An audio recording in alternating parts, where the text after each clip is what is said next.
Welcome to the deep dive. Today, we're going to be tackling... That is a good one. Yeah, Yeah. the impact of generative AI on the future of work. Right. Now, I think you're probably here because you want to cut through all the hype Yeah. and understand, what this means for you. Mm-hmm. Right. Absolutely. So, to help us navigate this really complex topic, we're going to be using the World Economic Forum report as our guide. Yeah. And let me tell you, it is a wild ride. Yeah. We're talking potential for, Mm-hmm. massive economic growth, serious questions about how we manage this transition, and real-world examples that might just make your head spin. Yeah, it really does feel like we're at this inflection point. And what's really interesting about GenAI is how it's changing the game compared to traditional AI. Okay. Think of it this way.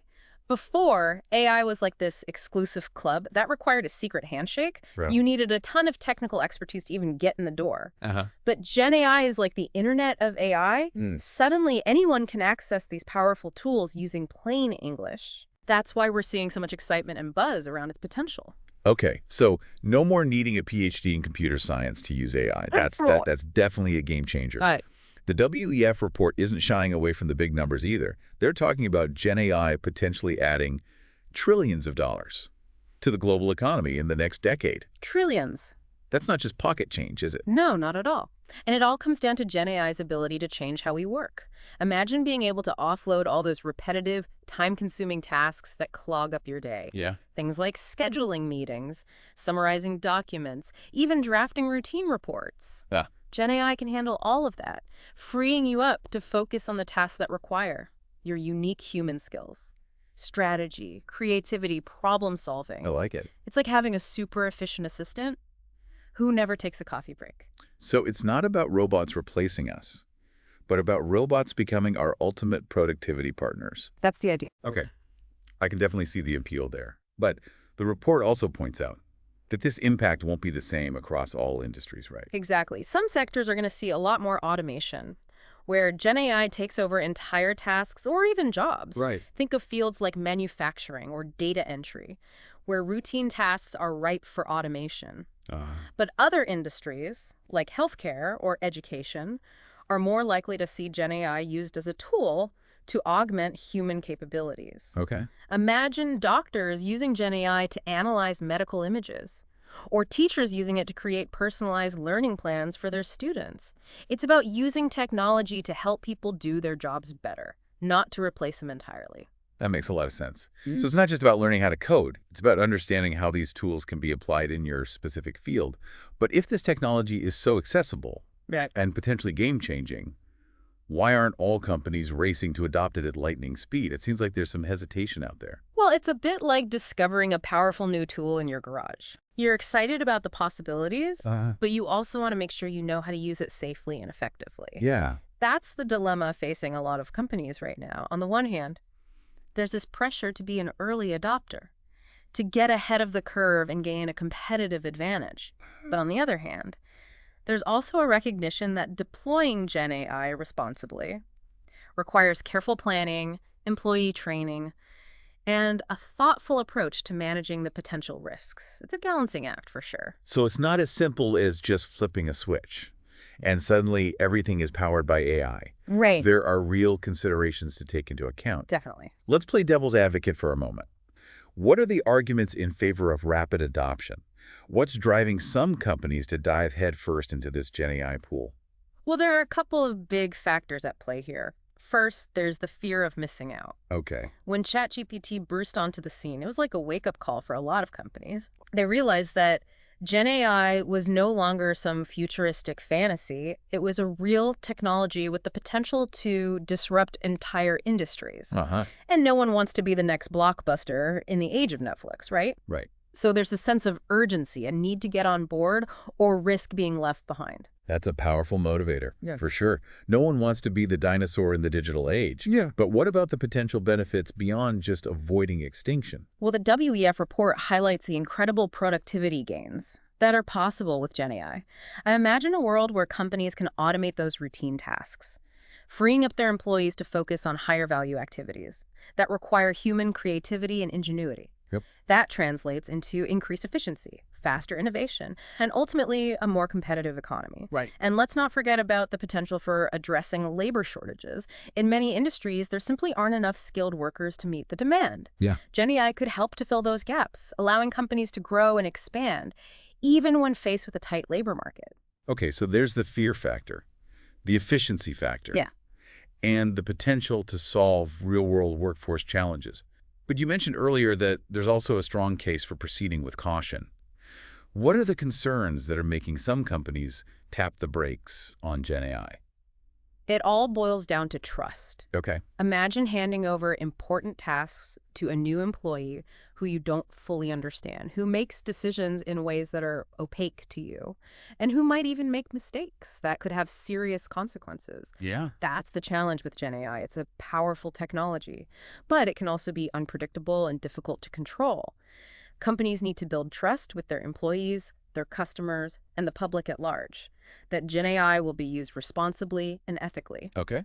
That means addressing concerns about job displacement, ensuring that these systems are fair and unbiased, and maintaining human oversight to prevent unintended consequences. I see what you mean. It's like giving someone the keys to your car without knowing if they even have a driver's license. Right. You'd want some assurances before handing over the wheel. Mm. The report mentions this concept of humans in the loop, which seems to be a key part of building that trust. Can you explain what that means and why it's so important? Absolutely. Humans in the loop means that even when GenAI is automating tasks, there's always a human involved in the process, making sure things are running smoothly, double-checking the outputs, and making those final decisions. Right. Think of it like having a co-pilot in a plane. Okay. The autopilot can handle a lot of the routine flying, but you still want a human pilot there to take over in case of an emergency or to make those critical judgments that require human intuition and experience. That's the same principle with GenAI. It's a powerful tool, but it needs human guidance and oversight to ensure that it's used safely and ethically. That makes sense. It's about leveraging the power of AI while still maintaining human control and judgment.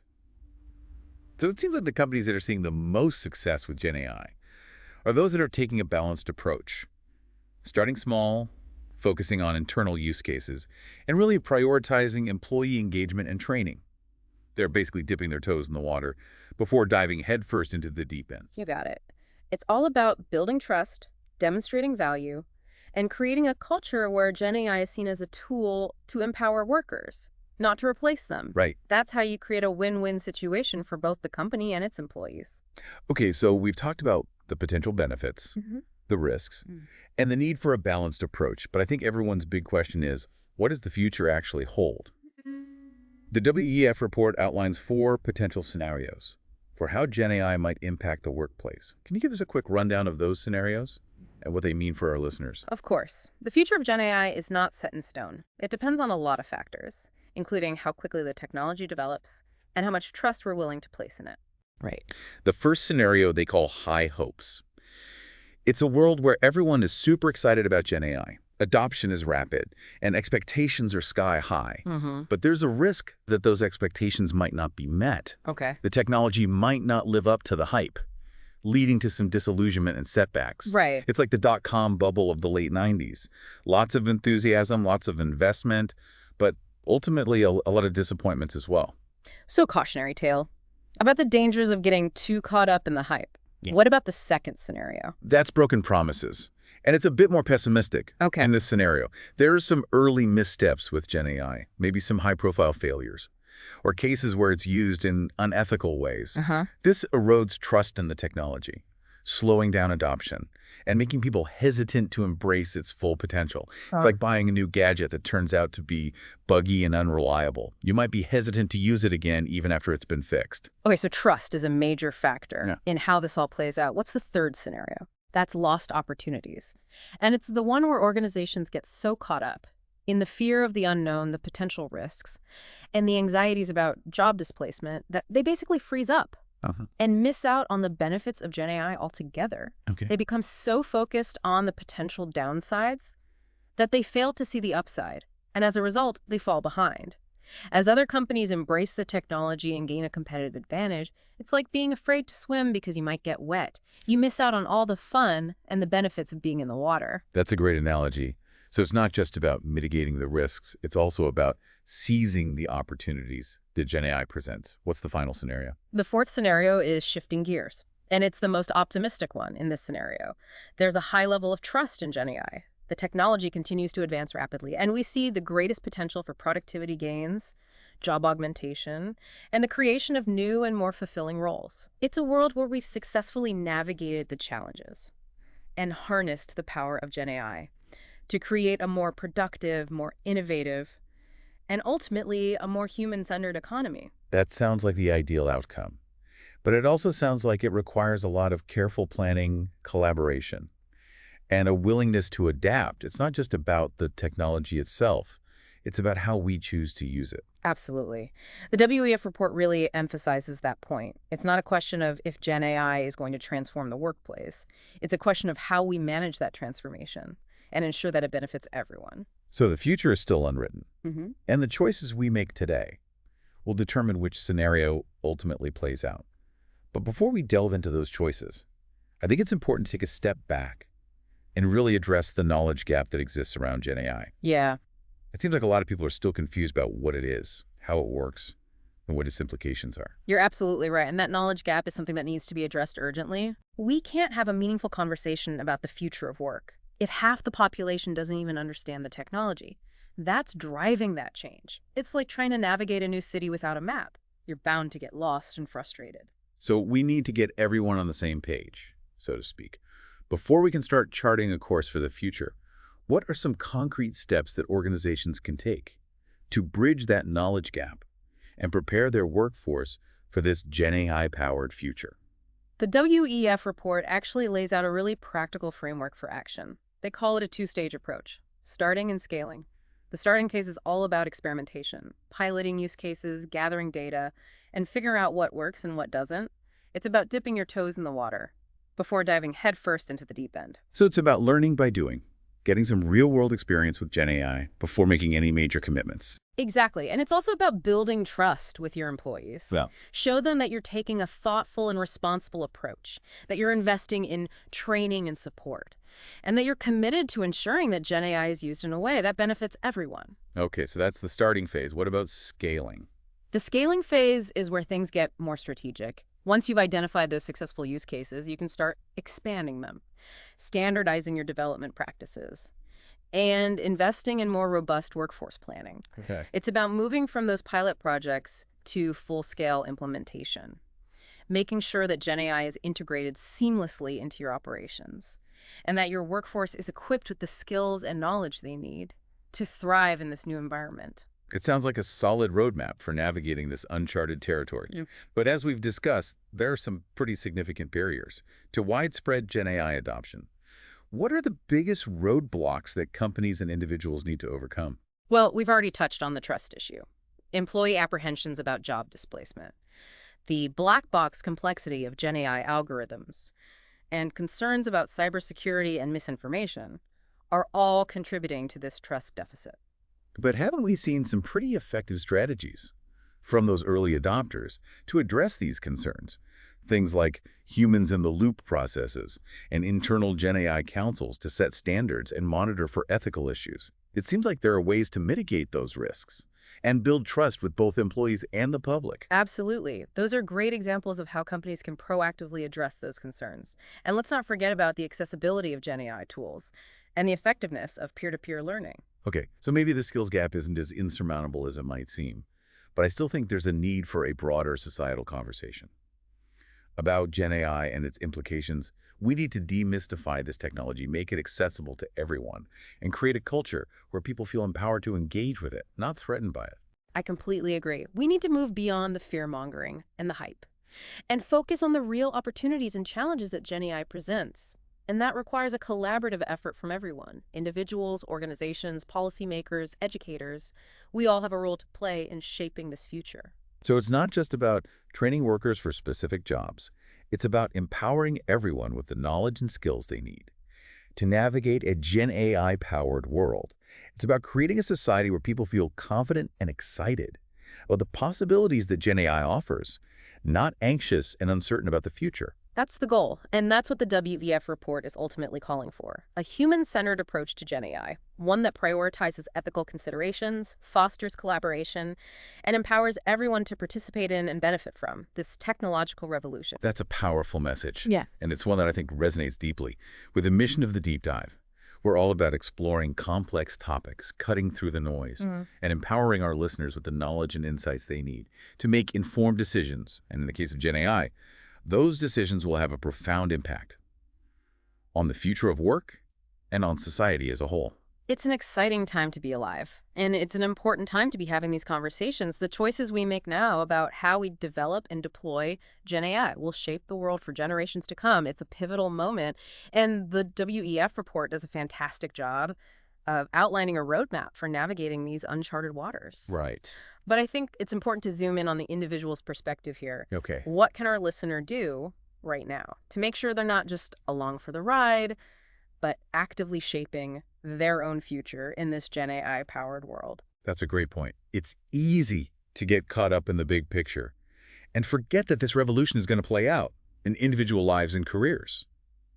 So what's the practical advice we can give our listeners to make sure they're not just surviving, but thriving in this new landscape? First and foremost, ditch the idea that learning stops when you graduate. Okay. GenAI is a moving target, evolving so rapidly that today's hot skill might be tomorrow's old news. Wow. Instead, embrace the mindset of a lifelong learner. Think of it like subscribing to a streaming service for your brain, constantly downloading new skills and knowledge to stay ahead of the curve. So it's less about acquiring a specific set of skills and more about cultivating that constant curiosity, that adaptability to keep pace with the changes, basically becoming the ultimate tech-savvy autodidact. Exactly. And don't just read about GenAI.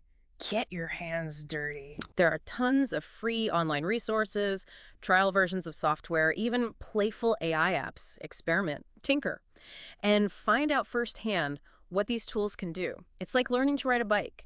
You can read the manual all you want, but you won't really get it until you hop on and start pedaling. I love that analogy. So ditch the textbooks and embrace the hands-on learning approach. They can't all be about technical skills, right? What about those uniquely human qualities that set us apart from the machines? That's where it gets really interesting. Those soft skills we often hear about, things like critical thinking, creativity, problem solving, communication, are becoming even more valuable in the age of GenAI. Okay. Think of it this way. GenAI can give you the ingredients, but it's your human skills. That will turn those ingredients into a masterpiece. So it's about that uniquely human spark, the ability to connect the dots, see the bigger picture, and craft solutions that go beyond just crunching data. GenAI becomes the tool that amplifies those human strengths. But this all sounds a bit overwhelming. How do you even begin to plan a career path when the landscape is shifting so rapidly? That's where strategic thinking comes in. Okay. Take some time to reflect on your current skills, your interests, and your long-term goals.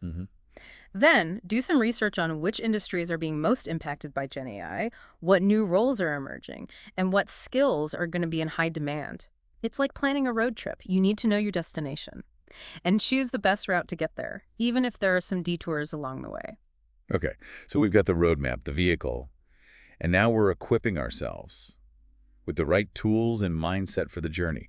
But I keep hearing this phrase, knowledge gap.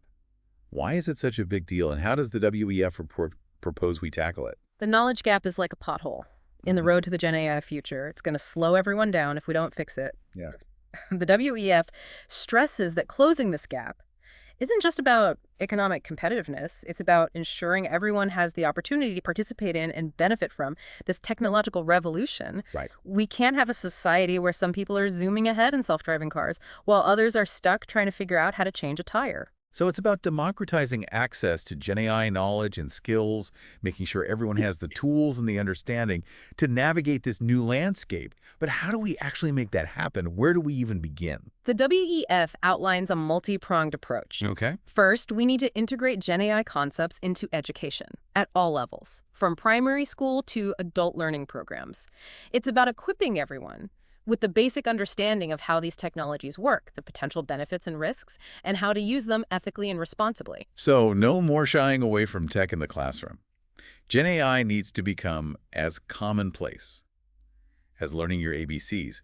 What else can we do to bridge this knowledge gap? Public awareness campaigns are crucial. Okay. Think clear, engaging explanations of GenAI concepts, maybe even using popular culture references to make it relatable. Yeah. Imagine a billboard that says, GenAI. It's like having a Jarvis in your pocket, but less snarky. Okay. We need to move beyond the jargon and the fear-mongering and present GenAI in a way that's understandable, accessible, and even a little bit fun. I love that. Make it relatable, break down the barriers, and show people that Gen AI isn't just for tech wizards. It's for everyone. But awareness is only part of the equation, right? People need to know what to do with that.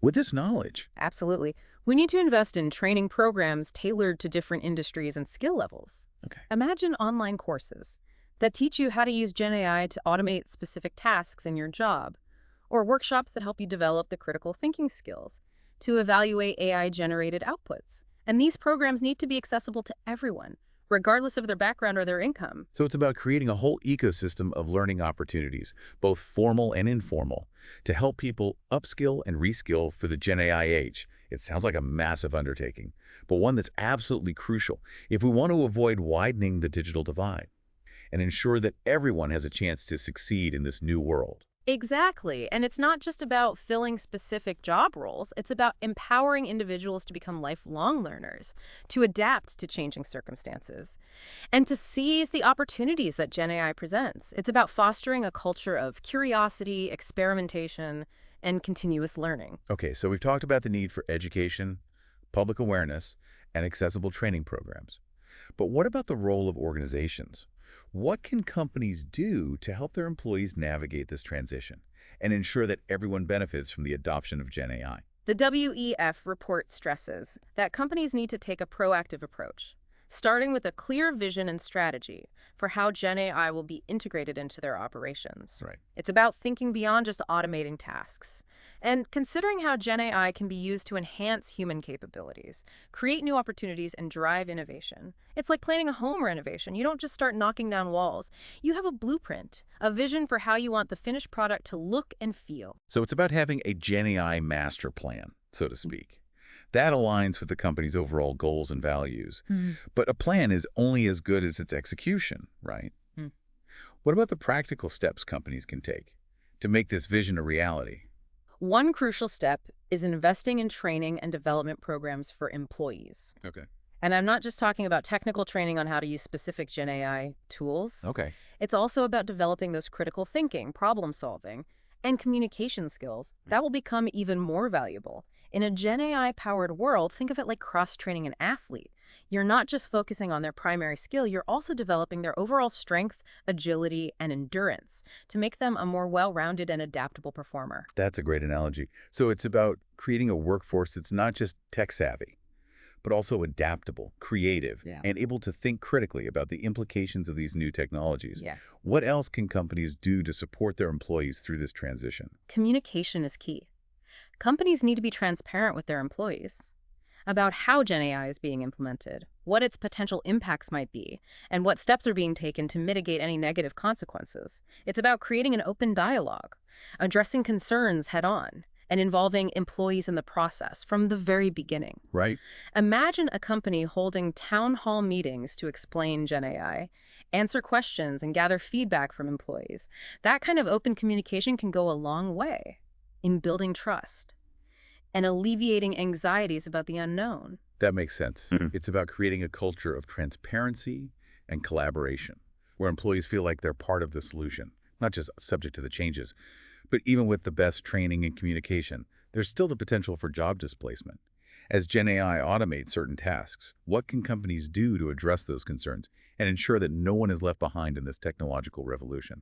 That's where reskilling and upskilling programs become crucial. Companies need to be proactive in identifying the skills that are going to be in high demand in a Gen AI-powered world and providing their employees with opportunities to acquire those skills. Okay. This might involve offering internal training programs, partnering with educational institutions, or even providing financial assistance for employees to pursue external certifications or degrees. It's like providing employees with a career GPS system, guiding them towards new opportunities, and equipping them with the skills they need to navigate those changing landscapes. So it's about investing in your workforce, recognizing that their skills are your most valuable asset, and providing them with the support they need to adapt and thrive. in this new environment. But reskilling and upskilling can be costly and time-consuming. Are there any other strategies companies can explore to mitigate the potential negative impacts of GenAI on their workforce? Absolutely. One strategy that's gaining traction is focusing on job augmentation rather than automation. Instead of simply replacing human workers with AI, companies can explore ways to use GenAI to enhance human capabilities and create new, more fulfilling roles. Okay. For example, instead of having a customer service representative handle all inquiries, they could have a GenAI chatbot handle the routine questions, freeing up the representative to focus on more complex issues that require empathy, critical thinking, and problem-solving skills. It's like having a power tool to assist you with a task. It makes the work easier and more efficient, but it doesn't replace the need for your skills and expertise. That's a great example. It shows how GenAI can be used to create a win-win situation, where both the company and the employees benefit. But let's be honest, even with the best intentions, some jobs are likely to be displaced. As GenAI becomes more sophisticated, what can we do as a society to support those workers and ensure that they're not left behind in this technological revolution? That's a crucial question, and it's one that requires a multifaceted approach. We need to strengthen our social safety nets, providing unemployment benefits, retraining opportunities, and financial assistance to help workers transition to new careers. Right. We also need to invest in education and job creation programs that focus on the skills that will be in high demand in a Gen AI-powered world. And we need to have an open and honest conversation about the potential impacts of Gen AI on the labor market, acknowledging the challenges, while also highlighting the opportunities that this technology presents. So it's about taking a holistic approach, recognizing that this is a societal challenge that requires collaboration between governments, businesses, educational institutions, and individuals. It's about creating a future where everyone has the opportunity to benefit from the advancements in AI, not just a select few. Precisely, and it's also about challenging our assumptions about work itself. As Gen AI automates more tasks, we may need to rethink our traditional notions of what constitutes a job and how we value different types of work. Perhaps we'll see a rise in freelance work, gig economy jobs, or even new forms of employment that we haven't even imagined yet. The key is to be open to new possibilities, to embrace innovation, and to create a society that's flexible and adaptable enough to meet the challenges and seize the opportunities of the Gen AI age. Okay, so we've talked a lot about the big picture, the societal implications, and the need for collaboration. But I want to bring it back to our listener, the individual who's trying to make sense of all this and figure out what it means for their own career. What concrete advice can we give them to help them navigate this new landscape and position themselves for success in a Gen AI-powered world? First and foremost, I'd say, don't panic. Okay. Change can be scary, but it can also be incredibly exciting. Gen AI presents a wealth of opportunities for those who are willing to embrace change, learn new skills, and adapt to new ways of working. Okay. So instead of fearing the unknown, embrace the challenge, get curious, and start exploring the possibilities. That's great advice. Embrace the challenge, get curious, and start exploring. But where do you even begin? What are some practical steps our listeners can take right now to start preparing for this Gen AI-powered future? The WEF report actually provides a really helpful framework for individual action. Okay. They emphasize the importance of aligning your personal goals with the needs of the evolving job market. Right. This means understanding the trends we've been discussing, identifying the skills that are in demand, and taking steps to acquire those skills through training, online courses, or even just by experimenting with Gen AI tools on your own. So it's about doing your own personal due diligence on the future of work and taking proactive steps to prepare yourself. It's about being the CEO of your own career, so to speak. Exactly. And don't underestimate the power of networking. Right. Connect with people who are knowledgeable about Gen AI, attend industry events, join online communities, and seek out mentors who can help you navigate this new landscape. It's like having a team of advisors guiding you through uncharted territory. Networking. Always a good idea, but even more so in this rapidly changing world. So we've got the learning, the networking. But what about taking action? How can our listeners demonstrate their Gen AI savvy and position themselves as leaders in this new era? Be vocal. Don't be afraid to share your interest in Gen AI with your current employer. Suggest ways to integrate these tools into your work. Volunteer for pilot projects, or even start a lunch and learn session to educate your colleagues. Okay. By showcasing your enthusiasm and your willingness to learn, you'll position yourself as a valuable asset in a GenAI-powered world. So don't just sit back and wait for the future to happen. Be proactive. Be a GenAI champion. And show your company that you're ready to lead the charge into this exciting new era. You got it. And remember, the most successful GenAI implementations are often the ones that are driven by passionate individuals who see the potential of this technology to transform their work and their lives. So don't be afraid to be an advocate, to experiment, and to push the boundaries of what's possible with GenAI. It's all about seeing GenAI not as a threat, but as a tool that can empower you to do your best work, to achieve your goals, and to make a real difference in the world. It really is about shifting our perspective from fear to possibility. Yeah. And that's where the magic happens. Who knows what incredible breakthroughs, what creative solutions, what entirely new industries might emerge from this fusion of human ingenuity and artificial intelligence. It's like we're standing on the edge of a vast, uncharted continent, and GenAI is the compass that will guide us as we explore this new frontier. But as explorers, we need to be mindful of the impact we have on this new landscape, right? Yeah. We've touched on the ethical considerations throughout this deep dive. And it seems like responsible development and deployment are crucial to ensuring that GenAI benefits everyone, not just a select few. Absolutely. We can't just blindly charge ahead without considering the potential consequences. It's like building a bridge. You need to make sure it's structurally sound, that it can handle the load, and that it won't collapse under pressure. The same principle applies to GenAI. We need to build it on a foundation of ethical principles, ensuring that it's used fairly, transparently, and for the benefit of all. So it's about building those ethical guardrails into the very fabric of GenAI, ensuring that it's aligned with our values and that it serves humanity, not the other way around. But how do we actually do that? It seems like such a complex and multifaceted challenge. It is a complex challenge, but I think the WEF report provides some valuable guidance. They emphasize the need for a multi-stakeholder approach involving governments, businesses, researchers, and civil society organizations in developing ethical guidelines, regulations, and standards for GenAI. It's about bringing everyone to the table, having those tough conversations, and finding solutions that work for everyone. It's about creating a global conversation, a shared understanding of the ethical implications of GenAI, and a commitment to ensuring that this technology is used for good. But it's not just about top-down regulations, is it? It also requires a shift in mindset, a sense of individual responsibility for how we develop and use these powerful tools. You're absolutely right. Ultimately, the future of GenAI depends on the choices that we make, both individually and collectively. Yeah. It's about asking ourselves tough questions. How can I use GenAI in a way that aligns with my values? What are the potential risks and benefits of this technology? How can I contribute to creating a future where GenAI benefits everyone? So it's about moving beyond just being a passive consumer of technology, becoming an active participant in shaping its development and its impact on the world. It's about recognizing that we all have a role to play in ensuring that GenAI is used for good. Precisely. And that's where the WEF report's emphasis on education and awareness becomes so crucial. Okay. We need to empower everyone with the knowledge and skills they need to understand GenAI, to engage in these critical conversations, and to make informed decisions about its use. It's about creating a society where everyone is GenAI literate, where they understand the potential of this technology, but also the risks, and where they feel empowered to use it responsibly and ethically. Exactly. And I think that's a perfect segue to our final thought for our listener. We've thrown a lot of information at you today, but we don't want you to walk away feeling overwhelmed. Right. Instead, we want to leave you with a sense of possibility, of excitement, and of empowerment. GenAI is a powerful tool, and like any tool, it can be used for good or for ill. The choice is ultimately ours. So to our listener, we challenge you to go beyond just listening to this deep dive. Explore the resources we've linked in the show notes. Experiment with GenAI tools. Start those conversations in your workplace and in your community.